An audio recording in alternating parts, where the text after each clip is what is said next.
Morning students, welcome to online classes. तो भी class 12 English medium में हम पढ़ रहे थे एक्सरसाइज फर्स्ट चैप्टर फर्स्ट। तो चैप्टर फर्स्ट में हमारे पास हो गया था एक्सरसाइज 1.2 कंप्लीट। 1.2 में हमने क्या पढ़ा था 1.1 एंड 1.2। नेक्स्ट टॉपिक हमारे पास आता है कंपोजिशन ऑफ फंक्शन। कंपोजिशन का मतलब क्या होता है? जोड़ना। किन्हीं भी दो फंक्शन को आपस में क्या करना? जोड़ना। अब जोड़ने का मतलब ये नहीं है कि एक फंक्शन f है और एक फंक्शन g है, दोनों का आपने जोड़ दिया ऐसा। ये एडिशन होता है। कंपोजिशन का मतलब दोनों को कनेक्ट करना है। कनेक्ट करने का मतलब जोड़ना है। ठीक है, तो किस तरीके से जोड़ेंगे? डेफिनेशन देखते हैं। बोर्ड पर लिखी हुई definition, let f is a function is define a to b। f जो फंक्शन है a टू b डिफाइन है, फिर g b to c define है। b to function then the composition of f and g, दोनों function का composition denoted by GOF। ये क्या बोलते हो आप? गोफ बोल सकते हो उसको, GOF गोफ। ठीक है, is defined as the function GOF। अब देखिए भाई GOF किससे किसमें डिफाइन होगा? A to C। ठीक है, given by the gof of x is equal to g is a function of fx। अब g जो फंक्शन है वो किसका फंक्शन है? fx का फंक्शन है। x कहाँ से आएगा? इस फर्स्ट वाले सेट से आएगा। अब ये तो थी इसकी डेफिनेशन। समझते हैं इसको कैसे क्या करना है। तो भी देखिए, एक सेट A है, एक सेट B है और एक सेट C है हमारे पास।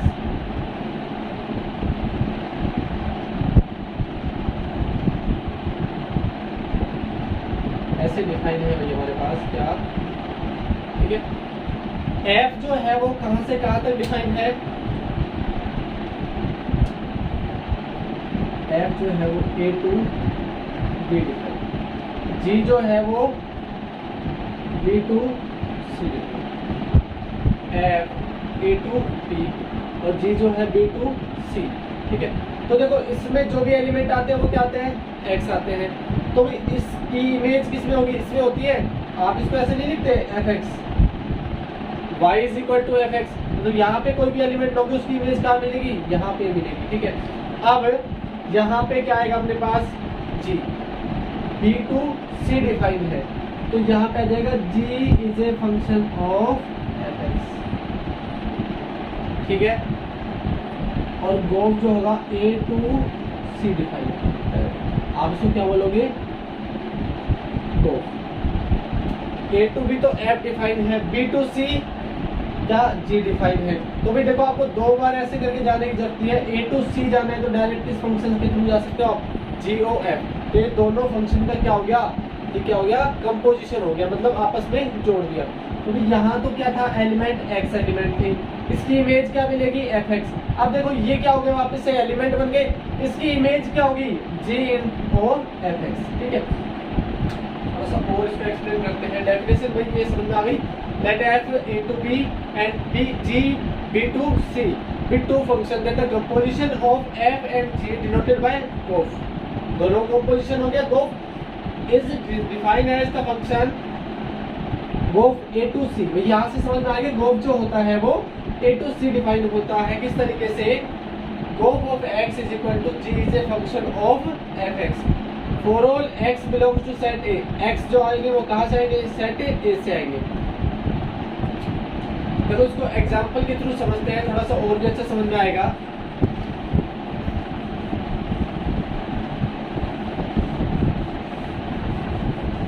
तो थोड़ा सा इसी को आगे बढ़ाते हुए देखें।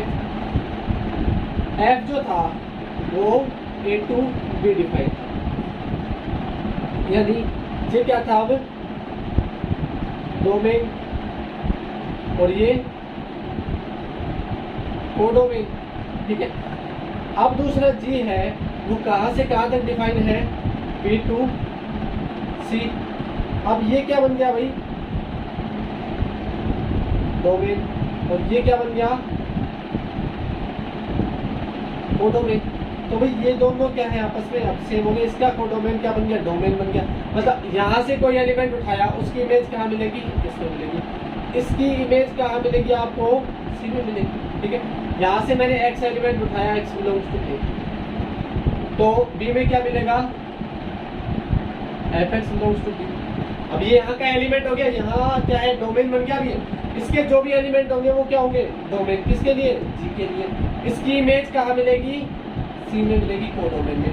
तो आप क्या लिख सकते हो, जी ऑफ एफ। ये किस में बिलोंग करेगा भाई, सी में बिलोंग, सॉरी ये बिलोंग करेगा किसमें, सी में। डायग्राम से समझ में आ गया होगा कि एफ जो है वो ए टू बी डिफाइन है, जी जो है वो बी टू सी डिफाइन है। ए में एलिमेंट आते हैं एक्स, इसकी इमेज होती है एफ एक्स, इसकी इमेज होगी जी इज एफ एक्स, ठीक है।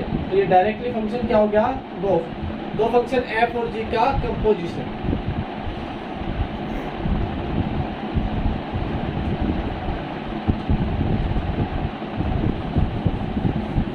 आप इसके ऊपर एग्जांपल देखते हैं जिससे कि आप इस टॉपिक को आराम से समझ सको अच्छे से।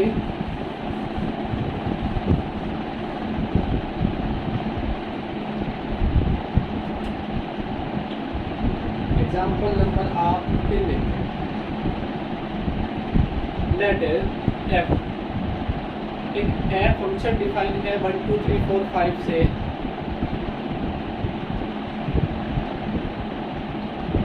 3 4 5 9,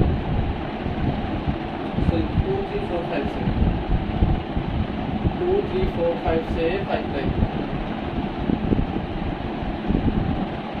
3 4 5 9, ठीक है। And G is a function 3 4 5 9 2 7 11 and 13।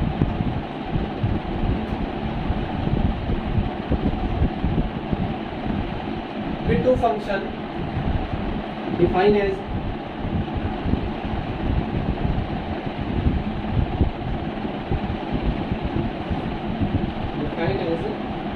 F2, F2 की वैल्यू है हमारे पास 3, F3 की वैल्यू है 4, F4 एंड F5 की वैल्यू कितनी है हमारे पास 5। जी के लिए G3 की वैल्यू है अपने पास और G4 की वैल्यू है 7, G5 एंड G9 इसकी वैल्यू है अपने पास 11। आपको क्या फाइंड करना है, फाइंड गोफ। आपको एक गोफ फंक्शन फाइंड करना है। तो देखिए अभी तक आपने क्या पढ़ा था, F जो है वो A to B and G B to C, then g o f A to C, ऐसा ही पढ़ा था अभी डेफिनेशन में। F है A to B डिफाइन होगा, G B to C define होगा, गोफ जो होगा वो A to C डिफाइन होगा। तो भाई ये क्या है हमारे पास, सेट A है, ये क्या है भाई, सेट B है। देखना भाई ये वापस से सेट B तो है और ये सेट C है। A to B, B to C, यहाँ पे सेट के एलिमेंट डायरेक्टली दे दिए कि आपको सेट अलग से ना लिखना पड़े, तो डायरेक्ट दे दिए। और F2 की वैल्यू 3, F3 की वैल्यू 4, F4 एंड F5 की वैल्यू 5, G3 G4 की वैल्यू 7, G5 एंड G9 की वैल्यू 11। ये क्वेश्चन में आपको सब कुछ दिया हुआ है, आपको क्या फाइंड करना है, गोफ फाइंड करना है। गोफ फाइंड करने के लिए क्या करोगे, आपको बताया था g o f is g o f of x is equal to क्या होता है, g is a function of fx where x belongs to set A। ऐसे ही बताया था। सेट A क्या है अपने पास, 2 3 4 5, तो ये चारों एलिमेंट के लिए आपको क्या निकालना है, गोफ निकालना है। आपने ले लिया x इज इक्वल टू क्या था, 2, फर्स्ट एलिमेंट ले लिया, किसमें बिलोंग करता है, A में बिलोंग करता है। तो भाई आपको निकालना है गोफ ऑफ 2। आप इसको क्या लिखोगे, g is a function of f2, ठीक है। f2 की वैल्यू हमारे पास कितनी है, 3, g और g3 की वैल्यू कितनी है भाई, 7। आ गई फर्स्ट वैल्यू। उसके बाद x इज इक्वल टू क्या लोगे आप, 3 बिलोंग्स टू सेट A। आपको क्या निकालना है, g o f of 3। g is a function of f3, तो g F3 की वैल्यू कितनी है भाई? F3 की वैल्यू है 4, यहाँ पे रख दिया आपने 4। G4 की वैल्यू कितनी आएगी? G4 7, वापस से 7 आ गई, ठीक है भाई, कोई बात नहीं। X इज इक्वल टू आपने रखा next element 4 belongs to set A, then gof of 4 is equal to G is a function of F4। F4 की वैल्यू कितनी है हमारे पास? 5, ये आ गया G5, और G5 की वैल्यू है अपने पास कितनी? 11, हो गया। Next X is equal to क्या रखना है? 5 बिलोंग्स टू सेट A, यानी सेट A के सारे एलिमेंट के लिए गोफ निकलेगा, ठीक है। तो g o f of 5 is equal to G is a function of F5। F5 की वैल्यू कितनी थी भाई? F5 ये रहा 5, और वापस से G5 कितना है? 11। तो ये क्या निकल गया आपके पास भाई? गोफ, जो कि किससे किस में डिफाइन है? A to C डिफाइन है। किससे किस में डिफाइन होगा भाई? A to C। इस तरीके से क्या करना है आपको? क्वेश्चन सोल्व करने हैं F A to B और G B to C। तो गोफ जो है वो A to C डिफाइन होगा। कैसे डिफाइन होगा ये अपन देख लिए, जहाँ पे सारे x जो भी एलिमेंट होंगे वो किससे आएंगे? सेट A से आएंगे। तो इस तरीके से आपको क्या करना है? क्वेश्चन को सोल्व करना है। नेक्स्ट एग्जांपल देखते हैं भाई।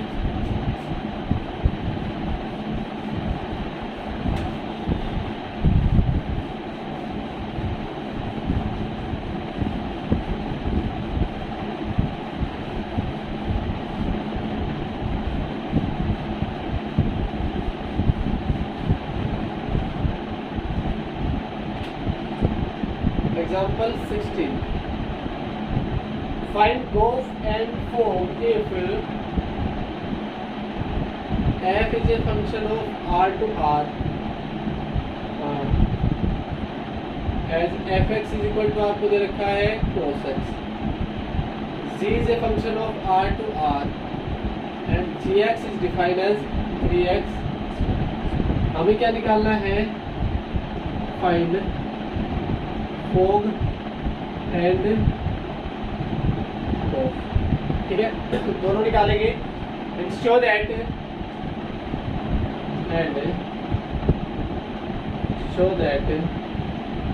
fog is not equal to gof, ठीक है। चेक करते हैं भाई दोनों चीजों को क्या है क्या नहीं है। सबसे पहली बात आती है f is a function of r to r and G R to R, then वो क्या होगा? वो भी क्या होगा? R to R ही होगा। तो A to B, B to C सारे R हैं, ठीक है। एंड गोफ भी क्या होगा? R to, हो गई पहली बात तो, ठीक है। उसके बाद आपको क्या निकालना है? फॉग और गोफ दोनों निकालने हैं। तो सबसे पहले निकालते हैं अपन fog of X। f is a function of gx, ठीक है। f is a function of gx, f as it is, gx की वैल्यू कितनी है हमारे पास? 3x², ठीक है। अब ये पूरा क्या हो गया? f, और ये पूरा क्या है? x। तो fx की जगह क्या है? cos x, और x की वैल्यू कितनी है हमारे पास? 3x²। तो cos तो as it is, और x की जगह क्या रखेंगे अपन? 3x, ठीक है भाई। उसके बाद आपको निकालना है g o f of x। g is a function of fx, ठीक है। g as it is, fx की वैल्यू कितनी थी भाई? cos x, ठीक है। g और ये पूरा क्या हो गया? x, gx की वैल्यू थी 3x², तो g इंटू cos x क्या होगी? 3 इंटू cos² x। तो आप इन दोनों से देखोगे cos 3x² और ये 3 cos² x, दोनों ही क्या है? अलग अलग है। fog is not equal to gof, यही तो प्रूफ करना था आपको। इस तरीके से आपको क्या करते हैं? क्वेश्चंस को सोल्व करना है। नेक्स्ट एग्जांपल हम देखते हैं पर टॉपिक अच्छे से क्लियर हो जाना चाहिए।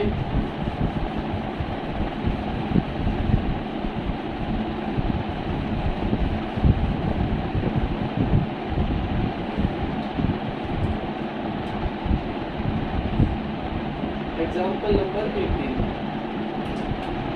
f is a function defined as a to b and g is a function of b to c.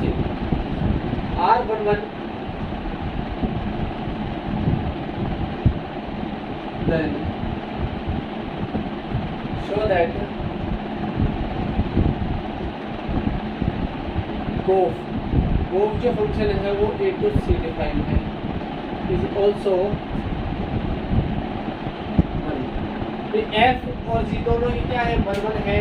तो हमें क्या बताना है कि गोफ जो फंक्शन है वो a to c डिफाइंड है, वो दोनों भी क्या होगा, 1 1 होगा. ठीक है, करेंगे सुनो इसको. f a to b and g a to c R 1 1. अब भाई इसको 1 1 दिखाने के लिए क्या करोगे, a से आप दो एलिमेंट उठा दोगे, x1 x2. Let x1 x2 belongs to set A such that gof of x1 is equal to gof of x2. ऐसे ही मान देते भी आप. ठीक है. अच्छा, उसके बाद g is a function of fx. g is a function of fx. ऐसे होता है भाई.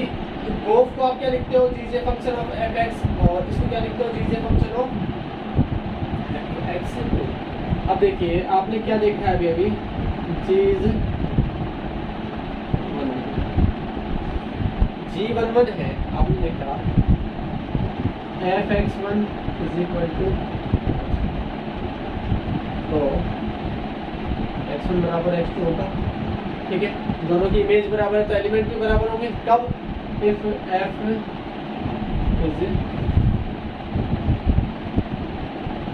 1 1. और यदि मैं कहूँ if g is 1 1 तो gx1 बराबर gx2, तो x1 इक्वल टू x2 आएगा. दोनों की इमेज बराबर है तो एलिमेंट भी बराबर हो गए. ठीक है. g fx1 g fx2 यानी दोनों की क्या है, इमेज बराबर है. तो मैं क्या कह सकता हूँ यहाँ से, fx1 इक्वल टू क्या होगा, fx2, क्योंकि भी एलिमेंट तो ओनली यही है इसके लिए. इमेज जो है वो g fx1 है, तो g के लिए एलिमेंट क्या होंगे, fx1. यहाँ पे एलिमेंट क्या होगा, fx2. दोनों इक्वल है. अच्छा, हमने ये भी देखा है कि f इज 1 1. क्वेश्चन में गिवन है f 1 1 होता है तो fx1 equal to fx2, so x1 equal to x2. ऐसा तो नहीं रखा है, f 1 1 भी है. इसका मतलब मैं क्या कह सकता हूँ, x1 इक्वल टू दोनों x1 x2 के लिए गोफ की इमेज बराबर थी तो एलिमेंट भी बराबर है. तो मैं क्या कह सकता हूँ, गोफ कह सकते हैं अभी कैसे, f इंटू बी डिफाइंड है, g इंटू सी डिफाइंड है. दोनों ही क्या है, 1 1. दोनों के बारे में मैंने बता दिया. f इज 1 1 तो ये कंडीशन, g इज 1 1 तो ये कंडीशन, f की तो ये कंडीशन हो गई, g की ये कंडीशन हो गई. ठीक है. x1 x2 दो एलिमेंट लिए किससे, सेट A से. सेट A से लेते हैं. ठीक है. G o f of x1 is equal to क्या, गोफ ऑफ x2, क्योंकि गोफ को आपको 1 1 प्रूव करना है. ठीक है. आप इसको कैसे लिख सकते हो, g is a function of fx1, g is a function of fx2. g की इमेज है ये, है कि नहीं, g की इमेज है ये. अच्छा, g तो क्या था, 1 1 था. g 1 1 होता है तो दोनों की इमेज बराबर है तो एलिमेंट बराबर होंगे. g ये एलिमेंट, g और ये एलिमेंट, तो दोनों की इमेज बराबर है तो एलिमेंट भी आपस में क्या होंगे, बराबर होंगे. लिख दिया. fx1 is equal to fx2 होता है तो x1 is equal to fx2 किस कंडीशन में, if f इज 1 1. आप क्वेश्चन में गिवन है कि f 1 1 भी है, तो इसका मतलब आप इसको क्या लिख सकते हो, x1 is equal to x2. Conclusion क्या निकला कि x1 x2 के लिए गोफ की इमेज बराबर थी, एलिमेंट भी बराबर आ गए. ठीक है. इसका मतलब गोफ क्या हो गया, 1 1 हो गया. यही आपको शो करना था कि गोफ जो है A to C is also 1 1. Next question देखते हैं. अब देखते हैं ऑन टू के बारे में.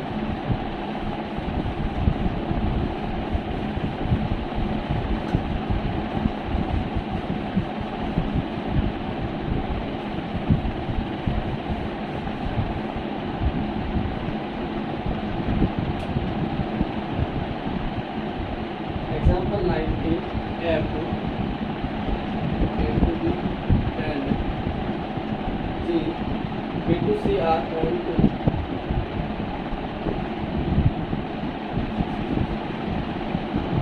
then show that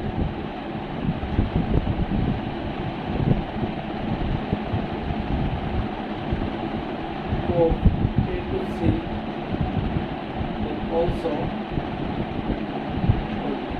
आपको बताना है कि गोफ भी क्या होगा ऑन टू फंक्शन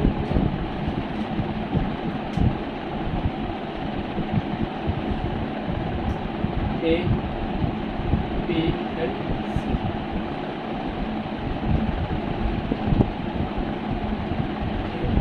यहाँ सारे कैसे एलिमेंट आते हैं x आते हैं, यहाँ कैसे एलिमेंट आते हैं y, अभी तो y इज इक्वल टू आप fx बोलते हो, यहाँ कैसे एलिमेंट आएंगे z आ जाएंगे। F into B and G into C।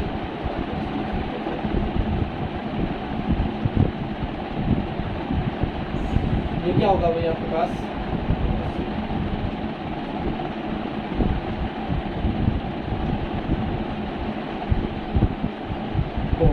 ठीक है। आपको ऑन टू शो करना है, ऑन टू के लिए आप क्या करते हो A to B onto के लिए यहाँ से एलिमेंट की प्री इमेज इसमें होनी चाहिए, B टू C के लिए यहाँ की एलिमेंट की प्री इमेज इसमें होनी चाहिए, और आपको A टू C निकालना है तो इस एलिमेंट की प्री इमेज किसमें होनी चाहिए A में होनी चाहिए। मैं लिख सकता हूँ that Z belongs to C such that of is equal to क्या है, आप इन दो में लेके देखते एक बार, ऐसे लेते हो आप ए एक्स ऐसे लेते हो, let y belong to set B such that y is equal to क्या है एफ एक्स आ जाए, ऐसे ही बोलते हो आप। क्यों, इसकी जो प्री इमेज है वो किसमें इसमें होनी चाहिए, फिर इसकी इमेज क्या है इसमें होनी चाहिए। तो ऑफ इज इक्वल टू क्या ले लिया आपने जेड, यदि यहाँ से कोई भी एलिमेंट रखते हो तो ऑफ किसके बराबर आएगा z के बराबर आना चाहिए, या ऑफ ऑफ x इसके बराबर आना चाहिए। देखो सही लिख रहा हूँ कि y जो था वो क्या आ रहा है fx के बराबर आ रहा है, z जो आ रहा है वो किसके बराबर है ऑफ ऑफ x के बराबर आ रहा है। इसको आप क्या लिख सकते हो g is a function of fx is equal to fx जो है वो किसके बराबर है नहीं y के बराबर, gy is equal to g तो क्या था पहले से ही ऑन टू है, यहाँ पे आपको दिया हुआ है f is onto and g is onto, g भी ऑन टू है क्योंकि ऊपर से जो चलते आ रहे हैं तो वो भी क्या होगा ऑफ भी क्या होगा ऑन टू, हम कह सकते हैं g is g onto, z जो होगा वो कब मिलेगा, मतलब देखो ऑन टू कब बताते हैं कि y की प्री इमेज जो है इसमें मिलनी चाहिए, z की प्री इमेज मिल तो रही है भाई, ऐसे मिल रही है z की प्री इमेज यहाँ पे मिल रही है, इसकी प्री इमेज यहाँ पे मिल रही है, इसका मतलब यहाँ से यहाँ कुछ ना कुछ मिल रहा है, और मिल रहा है तो हम क्या कह सकते हैं सो ऑफ इज, ठीक है। ये तो भाई समझाने के लिए था खाली, और ये क्या है क्वेश्चन आपका so of is onto, ऐसे ही करना है, सिर्फ ऑन टू का भी एक ही क्वेश्चन होगा आपके पास। अब तक जो पढ़ा उसका कंक्लूजन क्या निकला, आपने क्या निकाला कंपोजिशन ऑफ ए फंक्शन निकाला है, और कंपोजिशन के बाद लास्ट दो क्वेश्चन आपने देखा f is 1 1 g is 1 1, f और g दोनों ही 1 1 है तो बोथ भी क्या होगा 1 1 ही होगा। उसके बाद अगर आपको दिया हो क्वेश्चन में गोफ इज 1 1 तो f इज 1 1, g जरूरी नहीं है, ठीक है भाई। f ऑन टू दे रखा है, g ऑन टू दे रखा है तो गोफ भी क्या होगा ऑन टू होगा, और अगर उल्टा है इसका गोफ ऑन टू दे रखा है तो g ऑन टू होगा, f जरूरी नहीं है। तो भाई देखते हैं कैसे,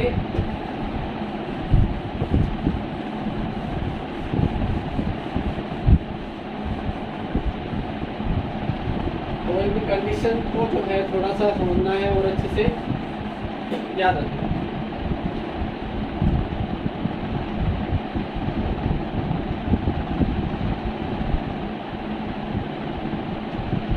एफ एंड जी आर 1 तो भी आप क्या कह सकते हो गो इज सेकेंड नोट क्या है आपके पास F and G are onto तो हम क्या कहेंगे गोफ इज ऑल्सो ऑन टू ठीक है थर्ड नोट है गोफ इज 1 गोफ 1 होगा तो एफ श्योरली 1 होगा ही होगा जी कोई जरूरी नहीं क्वेश्चन के अकॉर्डिंग हो भी सकता है नहीं भी हो तो आप श्योर नहीं कह सकते कि जी भी होगा गोफ इज ऑन टू अच्छा गोफ अगर ऑन टू दे रखा है तो जी ऑन टू होगा ही होगा जरूरी नहीं है एफ भी हो सकता है और नहीं भी हो ठीक है तो एफ के ऊपर डिपेंड नहीं कर सकते क्वेश्चन के अकॉर्डिंग एफ ऑन टू भी हो सकता है नहीं भी हो लेकिन जी तो होगा ही होगा तो ये कंडीशन थी नेक्स्ट वीडियो में देखेंगे इसके ऊपर क्वेश्चंस ठीक है तो गाइस इसको अच्छे से टॉपिक को क्लियर करना है आप क्वेश्चन निकाल के देखेंगे तो क्वेश्चन आराम से हो जाएंगे एक्सरसाइज के तो प्रैक्टिस करनी है थैंक यू।